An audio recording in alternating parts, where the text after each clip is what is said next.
युवांश आपल्याला कुठे जायचं आहे?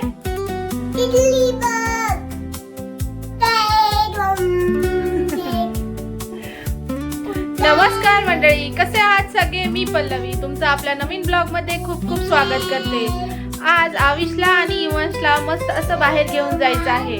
बाहेर कुठे हे तुम्हाला आपल्या ब्लॉग मध्ये पुढे समजणारच आहे। मग आविश आणि युवांश, तुम्हाला बटरफ्लाय बघायला आवडतील का? आवडेल का? येस। चला तर मग आजचा असा छान असा ब्लॉग मी स्टार्ट करते।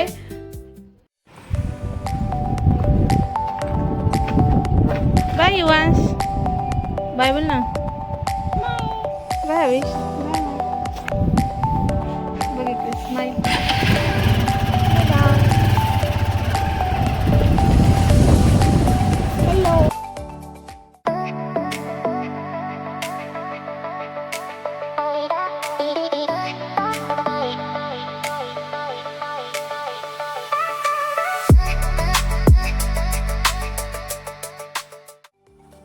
तर मग मंडळी, आज होता मस्त संडे। संडे म्हटला का फंडे, फंडे म्हणजे मुलांना सुट्टी। आणि सुट्टी म्हटली की फक्त मुलांचीच नाही तर कधी कधी आपण मम्मी लोकांनी पण सुट्टी घेणं खूप गरजेचं आहे। म्हणून मस्त असा प्लॅन केला आणि त्यामध्ये सोने पे सुहागा म्हणजे वातावरणही छान होतं। मस्त निळा निळा आकाश, थंडगार वारा आणि पावसामुळे सर्वीकडे झालेली हिरवळ, यामधून फिरायला फारच मजा येते। चला तर मग आपण आपल्या प्रवासाला सुरुवात करूया।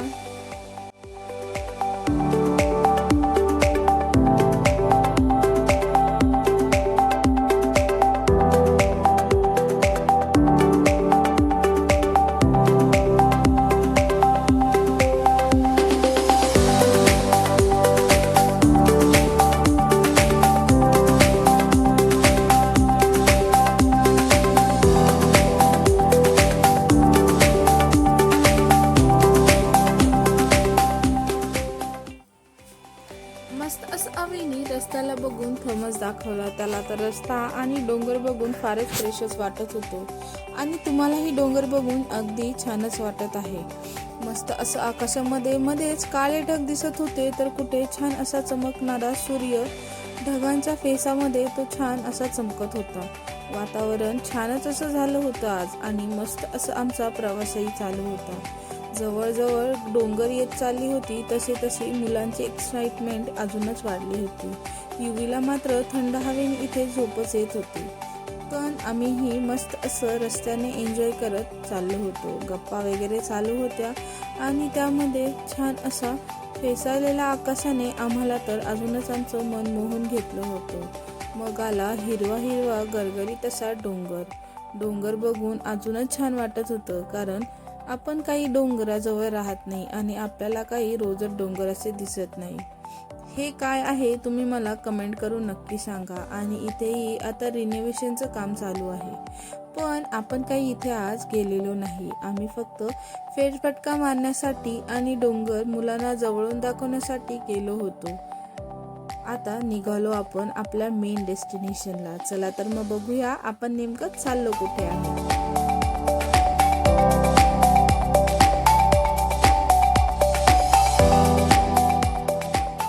वातावरण इतकं सुंदर आहे की आम्हाला भरपूर रस्त्यामध्ये फोटो सेशन चाललेले दिसत होते, कारण वातावरणामध्ये फोटोज मस्त येतात आणि छान व्ह्यू पण होता।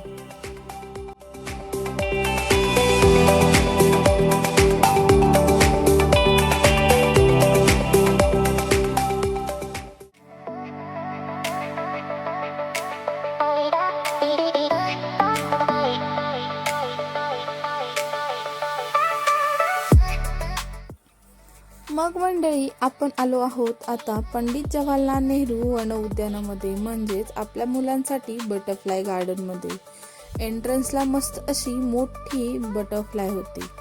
मुलांना बटरफ्लाय बघून फारच आनंद झाला आणि मध्ये येताच आधी आम्हाला तिकीट काढायचे होते। मोठ्यांचे 20 का 30 रुपये असं काहीतरी तिकीट होतं।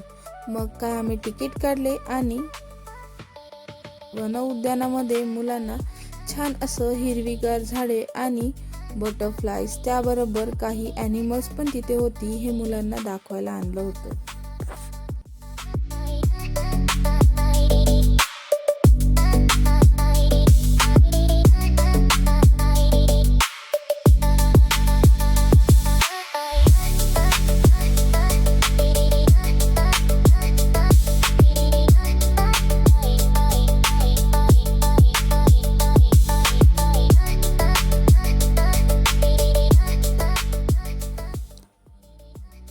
आता बटरफ्लाय गार्डन म्हटली की संपूर्ण जागी बटरफ्लाय आम्हाला दिसत होते.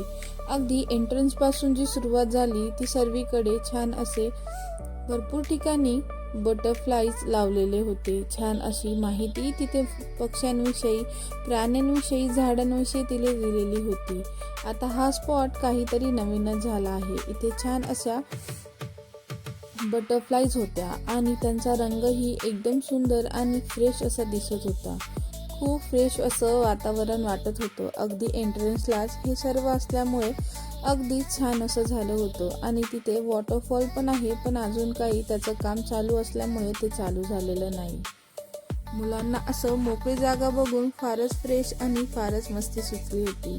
मुलं तर सुरुवातीपासूनच एन्जॉय करायला सुरुवात झाली होती.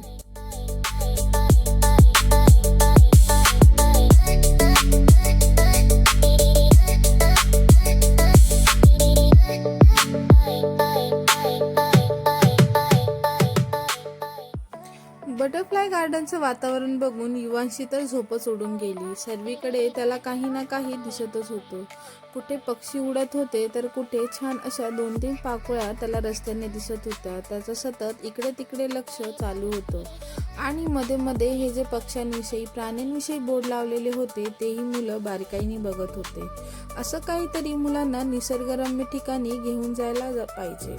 आजकाल मुलं घरात राहून राहून सतत त्यांचा TV बघण्यात आणि त्याच गोष्टी करून मुलं बोर होत जातात. पण बाहेर आलं की जरा फ्रेश वातावरण आणि फ्रेश असं काहीतरी नवीन बघायला आणि मुलांना शिकायलाही भेटतं.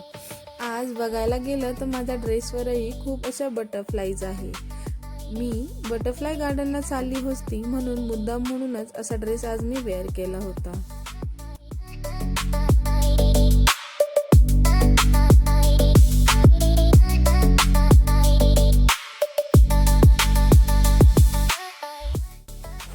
बटरफ्लाय गार्डनची थीमच आहे, जिथे बेंचेस, परत झाडांवरती सर्वीकडे नुसत्या बटरफ्लाय त्यांनी लावलेले आहेत.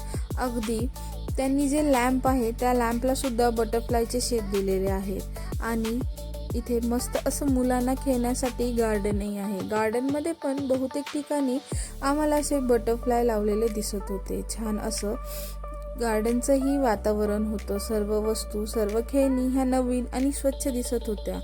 पण आता पावसामुळे मला तिथे थोडे मच्छर दिसले, म्हणून आम्ही मुलांना जास्त वेळ काही तिथे खेळू दिलं नाही.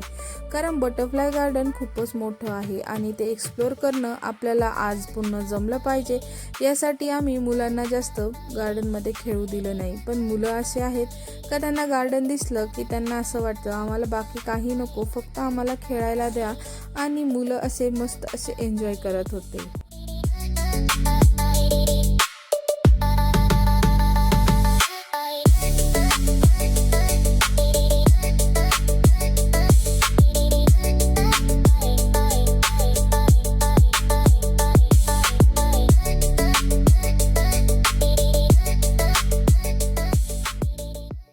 गार्डनमधून निघता निघता मला एक हसण्यासारखी गोष्ट दिसली की इतक्या कोपऱ्यामध्ये एक वडाचं झाड होतं आणि कोणी एवढ्या गर्दीमध्ये येऊन वडाला पूजला असेल असं मला वाटलं.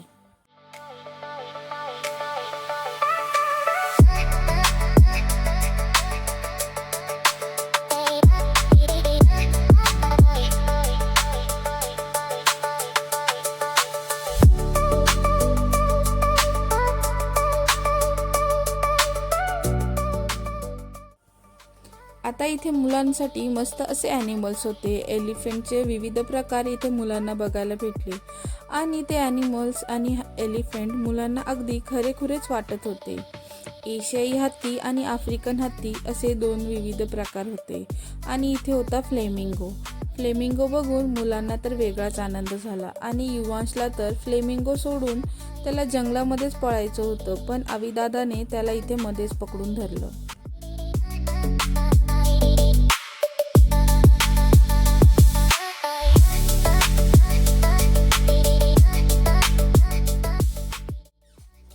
मस्त असं पुढं आल्यानंतर छान अशी मोरांची कमान आम्हाला दिसली. मोर तर अगदी खरेखुरेच मुलांना वाटत होते. युवांश तर मोर बघून खूपच खुश झाला आणि पळायला सुटला. आम्हाला तिथे फोटो काढायचे होते, पण युवांशचा पाय काही एका जागी थांबत नव्हता. त्याला सर्व जागी पक्षी काही ना काही दिसतच होतं आणि मग तो काय इकडे तिकडे पळायला मोकळा होत होता. फ्लेमिंगो तर त्याला सारखे दिसत होते.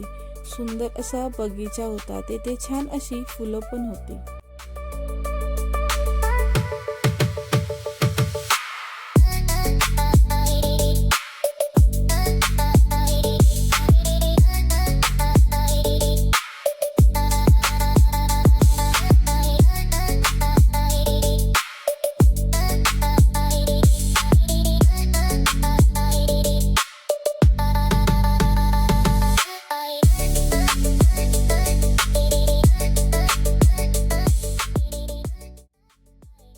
युवांशचं गार्डन बघून असा भारावूनच गेला होता. त्याचा पाय काही एका जागी थांबायला नावच घेत नव्हता. युवांश इकडे पळत होता, तिकडे पळत होता. दादा मात्र एका जागी बसून होता. दादाला बोर झालं होतं, कारण दादाला तर गार्डनमध्ये खेळायचं होतं. पण आम्ही त्याला इकडे फिरण्यासाठी घेऊन आलो म्हणून तो थोडा नाराज झाला होता. पण युवांशचं असं नाही. युवांशला तर फक्त पळायला द्या आणि इकडे तिकडे फिरायला द्या.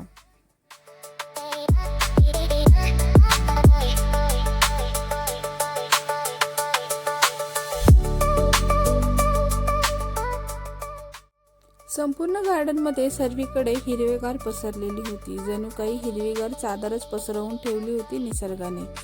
तेथून निघण्याचा आमचा तर अजिबात मोहच होत नव्हता. तेथे छान असं ह्या रस्त्याने जाऊ की त्या रस्त्याने जाऊ असं मुलांचं सारखं चालू होतं. पुढे जाता जाता आता भरपूर असे नवीन पॉईंटही तिथे चालू झालेले आहेत. तेथे आम्हाला बिबट्याला पकडण्याचा पिंजराही दिसला. अगदी जुनाच होता आणि पुढे जाऊन बघितलं तर छान असा लोखंडी ब्रिज तयार केलेला होता. मुलांना तेथून जाण्यासाठी खूपच एक्साइटमेंट वाढली होती. आवी तर फारच खुश झाला होता की चल ना मम्मा, काहीतरी नवीन आहे आणि तिथे ट्री हाऊस आहे वाटतं, मला ट्री हाऊसमध्ये जायचं आहे.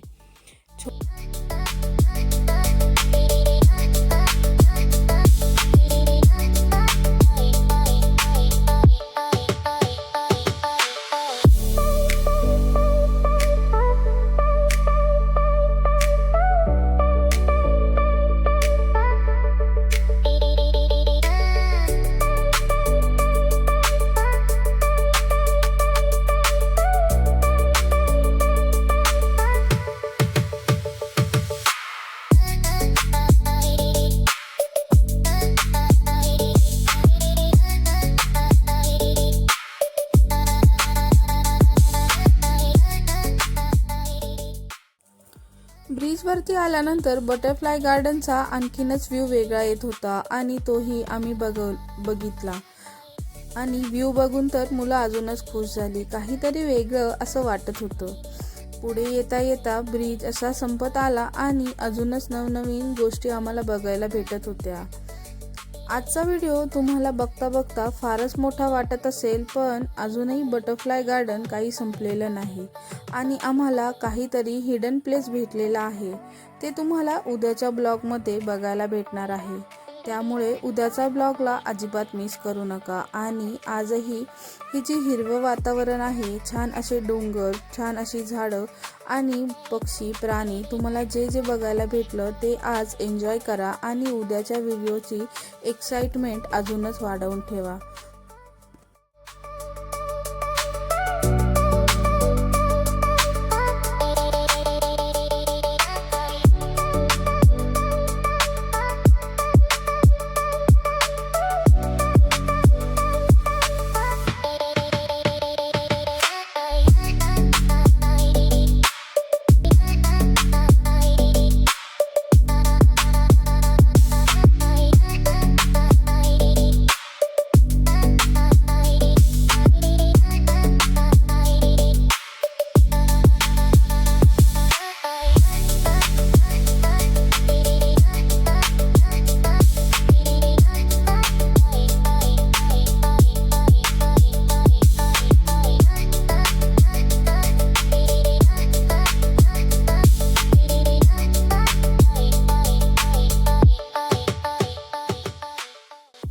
आवीचं असं आहे, एका जागी लक्ष लागलं का तिथेच राहतो. तो पटकन काही ती गोष्ट विसरत नाही. आता त्याचं अजूनही मन गार्डनमध्येच अडकलं होतं. पण पुढे जाता जाता त्याला दिसलेला टायगर तोही आला. मग काय, टायगरच्या इथे फोटो काढायला मुलांना तयार केलं. छान अशी फोटो सेशन करायला घेतलं.